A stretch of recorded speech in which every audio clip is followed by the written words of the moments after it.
Olá, todo mundo que cuida de uma criança já se fez essa pergunta, né? Até onde vai o benefício de um esporte e quando é que a gente precisa de uma ajuda profissional? Pois é, hoje a gente vai mergulhar fundo nessa questão usando o jiu-jitsu como nosso ponto de partida. E o mais importante, vamos ouvir a voz da experiência para encontrar essa resposta. Então vamos direto ao ponto, sem rodeios. A pergunta é essa: jiu-jitsu substitui um psicólogo? Essa é uma dúvida que aparece muito, sabe? Especialmente quando a gente vê de perto os benefícios incríveis que uma arte marcial pode trazer para uma criança. E a resposta, vinda de quem realmente entende do assunto, é um sonoro e definitivo não. Quem afirma isso com toda essa certeza é o professor Eli de Souza Guimarães Júnior, que é uma grande referência em jiu-jitsu infantil. Agora, vamos entender por que a resposta dele é tão categórica e o que isso quer dizer na prática. Essa dúvida, que tira o sono de tantos pais e mães, encontra uma resposta muito clara na experiência de um especialista que é bem único. Para entender a solução, primeiro a gente precisa conhecer quem está por trás dessa visão. E é aqui que a gente entende por que a perspectiva do professor Eli é tão valiosa. Ele não é só um mestre de jiu-jitsu. Ele une a pedagogia e a educação física à arte marcial. O foco dele não é apenas ensinar um golpe, uma técnica. É formar jovens mais seguros, mais disciplinados, olhando para a criança como um todo. É essa combinação de conhecimentos que faz dele uma autoridade no assunto. Agora vamos para o coração da questão. Se não substitui, qual é então o verdadeiro papel do tatame no desenvolvimento emocional de uma criança? A resposta está numa diferença que é fundamental. Pensa assim, o jiu-jitsu é um braço poderoso, um aliado muito forte nesse processo todo. Ele não é a cura, a solução única, mas é um complemento extraordinário, especialmente para crianças que estão lidando com ansiedade, com questões do espectro autista ou com insegurança social. E essa imagem aqui ilustra a diferença de um jeito brilhante. Acolher. É isso que o tatame faz. Ele oferece um espaço seguro onde a criança aprende a lidar com o toque, com a frustração, a esperar a sua vez, a errar e a interagir. Já curar é outra coisa. É o papel clínico, o objetivo de um profissional da psicologia. São funções diferentes, mas que se completam. Certo. E como é que essa filosofia de acolhimento funciona na prática? O professor Eli compartilha umas observações do dia a dia dele no tatame que são, olha, realmente comoventes.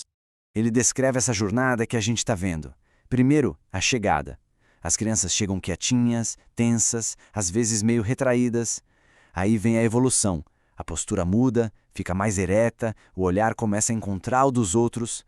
E por fim, a grande conquista. O sorriso que volta, de um jeito espontâneo, genuíno. É uma transformação que acontece bem ali, na nossa frente. E por que isso acontece, afinal? Porque o jiu-jitsu, do jeito que o professor Hélio ensina, trabalha três pilares ao mesmo tempo. O corpo, com a técnica e a coordenação motora, a mente, com o foco e o controle das emoções, e o lado social, com a interação e o respeito mútuo.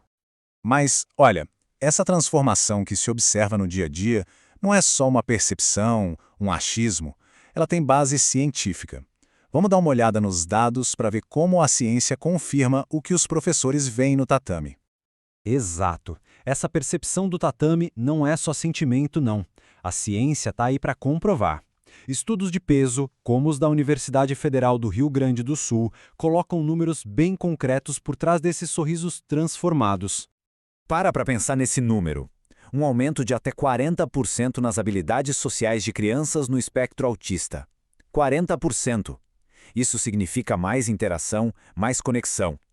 É a prova de que o tatame é muito mais que um lugar de luta. É um espaço poderosíssimo de inclusão e desenvolvimento. E não para por aí. Uma redução de mais de 30% nos níveis de ansiedade. E por quê? Porque ali no tatame, a criança aprende a lidar com a pressão de um jeito controlado, a canalizar a energia e, principalmente, a confiar em si mesma. É um verdadeiro treino para a vida. Então, chegamos ao ponto principal. O que a gente está falando aqui é de uma aliança poderosa.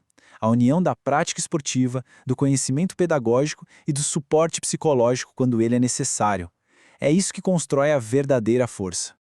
O resultado dessa união, como o professor Eli vê todos os dias, é a formação de crianças mais seguras, mais presentes e mais donas de si. Crianças que aprendem a se levantar, tanto no sentido literal quanto no figurado.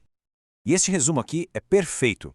O objetivo é dar às crianças mais confiança e mais presença, em troca de menos tempo de tela e menos medo. É uma troca que constrói a base, o alicerce, para uma vida adulta muito mais equilibrada e saudável. Então, a conclusão é bem clara.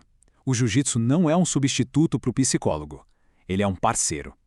E juntos, o esporte que acolhe e a terapia que cura, eles formam a aliança perfeita para construir crianças que são, de fato, mais fortes por dentro. E isso tudo deixa a gente com uma reflexão, né? O modelo do jiu-jitsu com a psicologia é um exemplo poderoso. Mas que outras parcerias, talvez até inesperadas, a gente pode criar nas nossas comunidades para apoiar o crescimento forte e saudável das nossas crianças? A conversa com certeza não acaba por aqui.